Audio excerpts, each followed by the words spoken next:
ईशानां जगदोऽस्य वेङ्कटपतेर् विष्णो परां प्रेयसी तद्वक्षस्थलनित्यवासरसिकां तक्षान्ति संवर्धिनीं पद्मालङ्कृतपाणिपल्लवयुगां पद्मासनस्तां श्रियम् वात्सल्यादिगुणोज्ज्वलां भगवतीं वन्दे जगन्मातरम्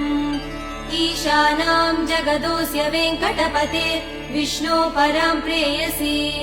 तद्वक्षस्थलनित्यवासरसिकां तक्षान्ति संवर्धिनीं पद्मालङ्कृतपाणिपल्लवयुगां पद्मासनस्तां श्रियम् वात्सल्यादिगुणोज्ज्वलां भगवतीं वन्दे जगन्मातरम्